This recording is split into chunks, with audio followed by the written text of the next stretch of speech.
परमात्मने नमः। ओम श्री गुरुभ्यो नमः। ओम श्री ऋषिभ्यो नमः। सर्वेभ्यो नमो नमः। देववाणी संस्कृतम ई गुरुकुलम प्रति भवतां सर्वेषां हार्दं स्वागतम। आइए मित्रों, आज हम लघु सिद्धांत कौमुदी के एक नए प्रकरण में प्रवेश कर रहे हैं। संज्ञा प्रकरण हमने पूरा पढ़ लिया,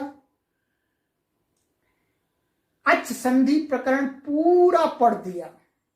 बहुत अच्छी प्रकार से एक एक चीज को मैंने खोल करके समझा दिया। आपके मन में एक भी प्रश्न उत्पन्न नहीं हो सकता।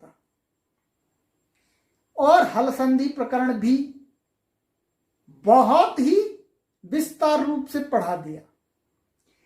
अब आ गया विसर्ग संधि प्रकरणम। ये संधि का अंतिम प्रकरण है। तो अब इसको भी हम पूरा खोल खोल के पढ़ देंगे। ये बड़ा प्रकरण नहीं, छोटा सा प्रकरण है। विसर्ग आप जानते हैं, विसर्ग क्या होता है? विसर्ग के लिए ऐसा चिन्ह लगाते हैं। कैसा लगाते हैं जी? ऐसा, ये दो बिंदुएं लगा देते हैं। कहां पर लगाते हैं? किसी स्वर के पीछे। किसके पीछे लगाते हैं जी?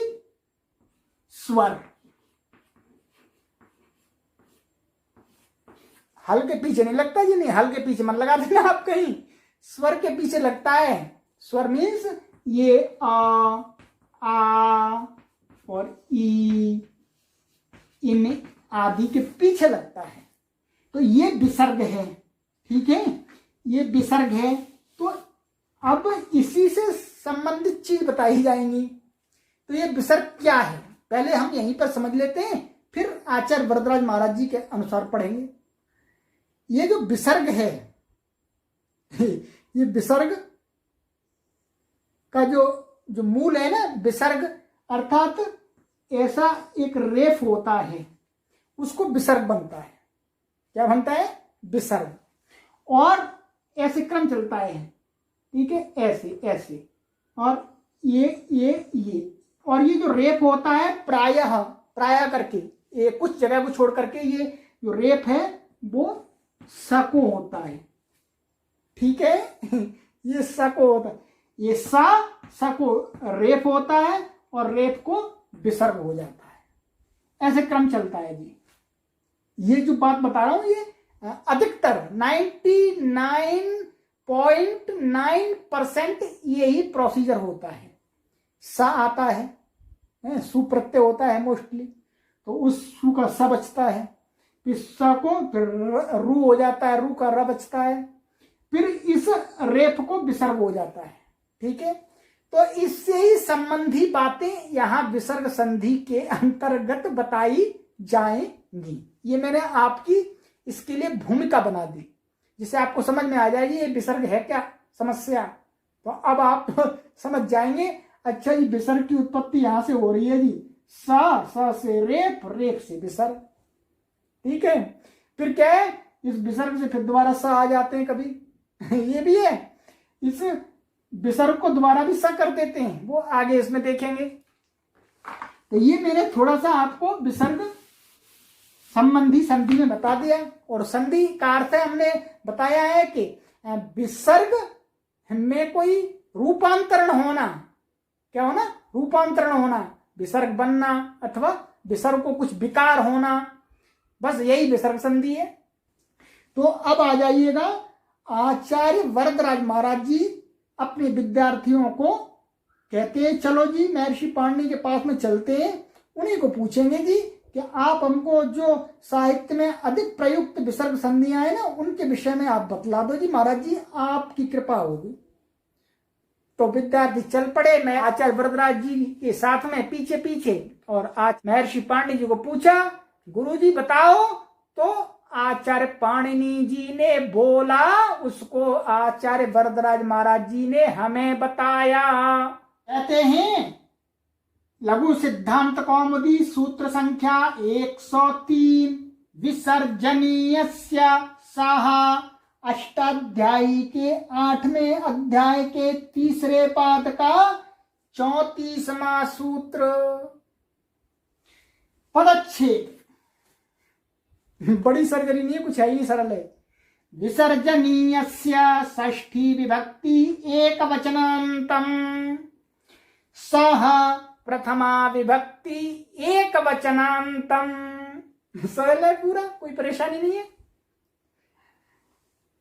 अब इसमें हमको देखना है कि इसमें ऊपर से खरी की अनुवृत्ति आ रही है, खर की अनुवृत्ति आ रही है। खर की कहां से?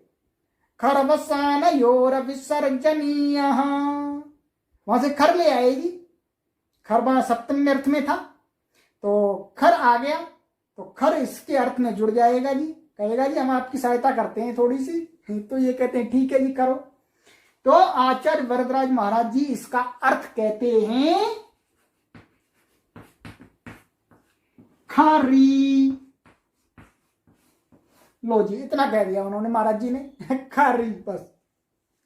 अब हमें अपनी तरफ से लगाना पड़ेगा इसका अर्थ।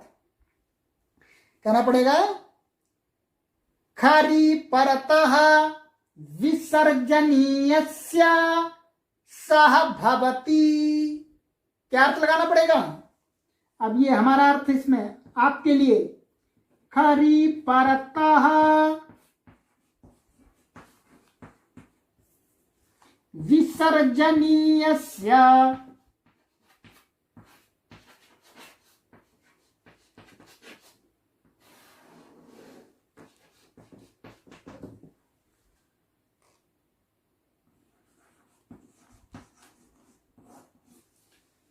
खरी परतः विसर्जनीयस्य सह भवति। भाई खर के परे रहते विसर्ग को जी स हो जाता है, जो हमने अभी बताया था। कभी कभी विसर्ग को स फिर दोबारा हो जाता है। ठीक है, अब इसका उदाहरण इन्होंने दिया। क्या दिया? उदाहरण दिया उन्होंने जी विष्णुस्त्राता। विष्णु भगवान है, वो त्राता है, मैं रक्षक है, इसका ये अर्थ है। ठीक है, तो अब हम इस उदाहरण में इस सूत्र को घटाते हैं, इसको यहां से हटा देते हैं। अब ये आपने समझ लिया तो देखिएगा इसमें दो शब्द हैं। क्या है? विष्णु, ऐसा दिख रहा है आपको, प्लस त्राता, ये हुआ। चलिएगा अब हम इसकी थोड़ी सी गहराई में घुस करके चलते हैं, पूरा ही देख लेते हैं। जब देख रहे हैं तो क्या परेशानी। देखिएगा ये पहले ऐसा था विष्णु और लास्ट में था यहां सा। ये प्रथमा विभक्ति का एक वचन का है। एक वचन में ये सुप्रत्यय आता है, सुप्रत्यय आता है, उसका इसका लोप हो जाता है तो क्या बचता है? सा बचता है ऐसे। ठीक है, सुप्तिगंतम पदम से इसकी पद संज्ञा हो जाती है और फिर क्या हो जाता है जी? स जोशो रूहु, इसको रू हो जाता है। क्या हो जाता है? रू हो जाता है। हमने अभी आगे पढ़ेंगे और कुछ। तो क्या हो गया? रू। इस ऊ को हटा देते हैं, उपदेश अजन्नासिकहित। तो भाई चलो अपने घर पर जाओ आप, बस हमें आपको इतनी देर की जरूरत थी। तो ये र बचता है। अब इस र को क्या था? आगे ये त्राता थे, ये त्राता थे जी। तो इसको पहले क्या हुआ? पहले इसको खरवसान योर विसर्जनीय, ये मैंने पढ़ा दिया पहले आपको, खरवसान और विसर्जनीय। तो इसको क्या हो गया था? रू को माने खर के परे रहते अथवा अवसान में विद्यमान जो रू का रेफ, उसको क्या होता है जी? बोलो विसर्ग, अर्थात विसर्जनीय। तो क्या हो गया? ये हो गया था जी, यही आपको दिख रहा है। जब ऐसा हुआ तब ये महाराज जी आ गए जी, अच्छा जी हम भी कुछ करेंगे, हम भी कुछ करेंगे। तो इन्होंने कहा कि भाई खर के परे रहते, खर का मतलब क्या हुआ? खर का अर्थ हुआ वर्ग के दूसरे, पहले और ऊष्म अक्षर। परे रहने पर विसर्ग को क्या हो जाता है? सह, भाई सह हो जाता है। तो इन्होंने कहा ठीक है जी, आप स कर दो जी, हम तो पहले सही थे, हम तो सही थे जी, दूसरे सूत्र ने आकर के हमको विसर्ग बना दिया था। चलो जी अब आप हमें स कर दो। तो ये स कर दिया। अब ये स कर दिया, अब आप इसको मिला दीजिएगा, क्या बन गया जी?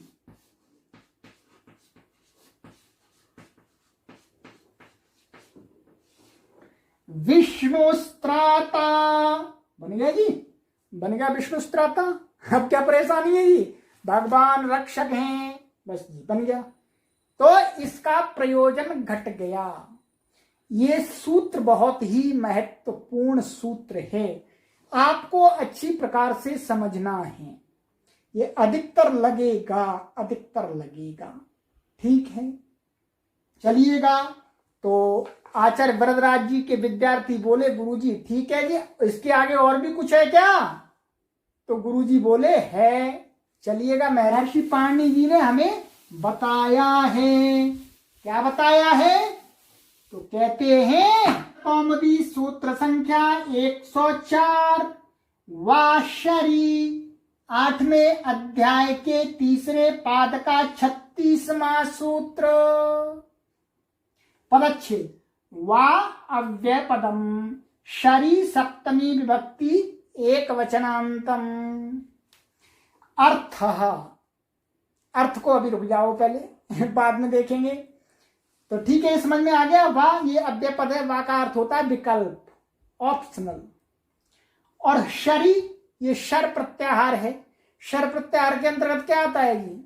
बहुत कम वर्ण आते हैं। क्या आता है? श, श, स, बस 3 वर्ण आते हैं। इसमें ऊपर से, इसके ऊपर एक सूत्र है, शर्परे विसर्जनीय। एक सूत्र है इसके ऊपर, शर्परे विसर्जनीय। तो वहां से विसर्जनीय आता है। क्या आता है? विसर्जनीय। और विसर्जनीय सह, जो अभी सूत्र पढ़ा था, उसमें से विसर्जनीय आता है। तो ये जो विसर्जनीय से बाद वाला ये षष्ठ्यंत है, और ऊपर से जो आ रहा है शर्परे विसर्जनीय वो प्रथमांत है।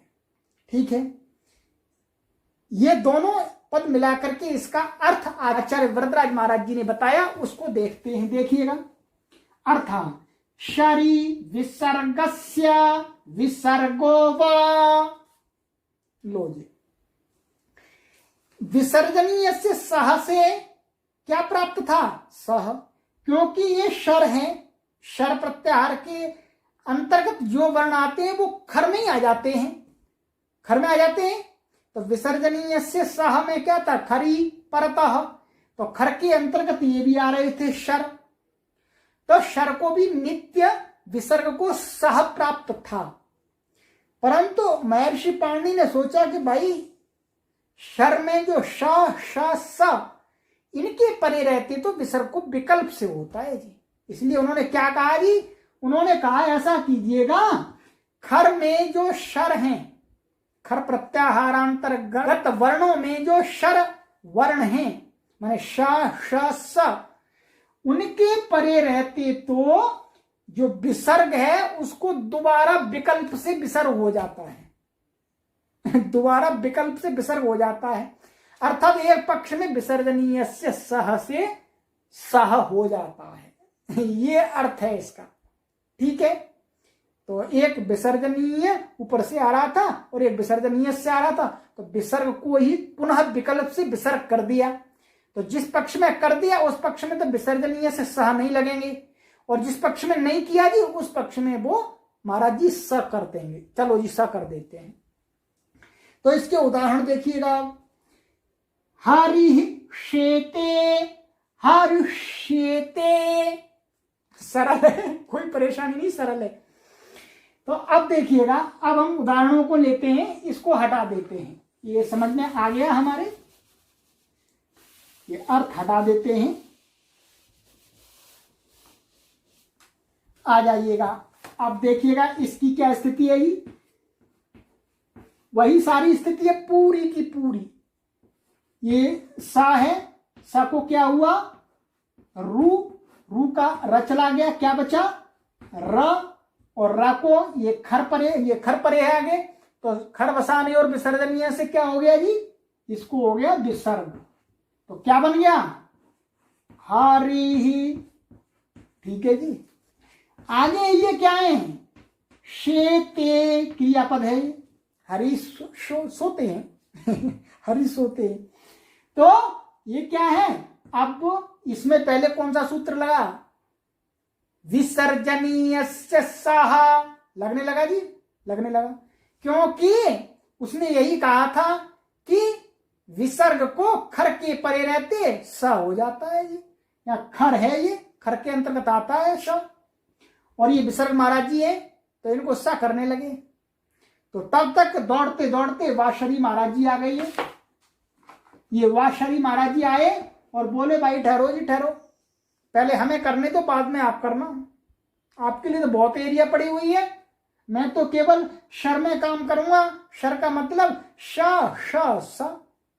तो विसर्जनीय से शाह महाराज जी बोले ठीक है जी कर लो, आप ही कर लो पहले।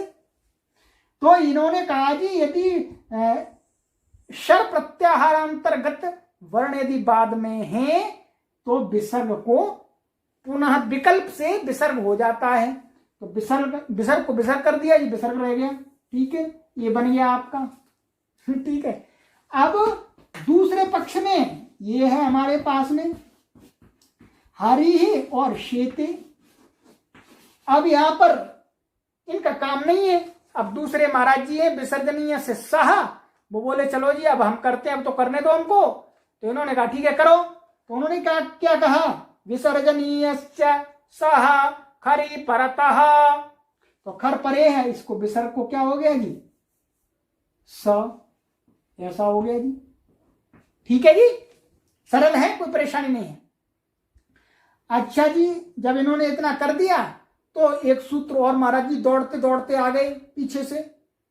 स्तोश्चुनाश्चुः पढ़ लिया है पहले हमने। दौड़ते दौड़ते और आए और कहने लगे भाई अरे आप तो हमारे संयोग में आ गए। स, भाई स की श के साथ में भेंट हो गई। तो श ने कहा भाई तुम अपनी ड्रेस उतारो और पहनो हमारी ड्रेस। तो स्तोश्चुः ने कहा कि भाई बनो हमारे जैसे। तो ये आगे श है, तो इन्होंने कहा भाई स को क्या होता है, श हो जाता है। तो ठीक है जी, बदल दी ड्रेस, बन गई काम। तो ये उदाहरण ये भी सिद्ध हो गया, ये भी सिद्ध हो गया, दोनों उदाहरण सिद्ध हो गए जी।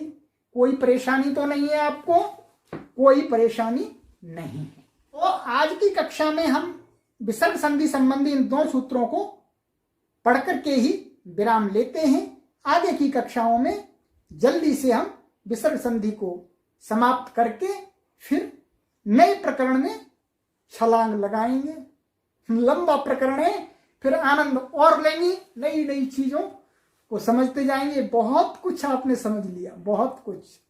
मैं आश्वासन दे सकता हूं कि आपका व्याकरण का ज्ञान अत्यधिक परिपक्व होता जा रहा है।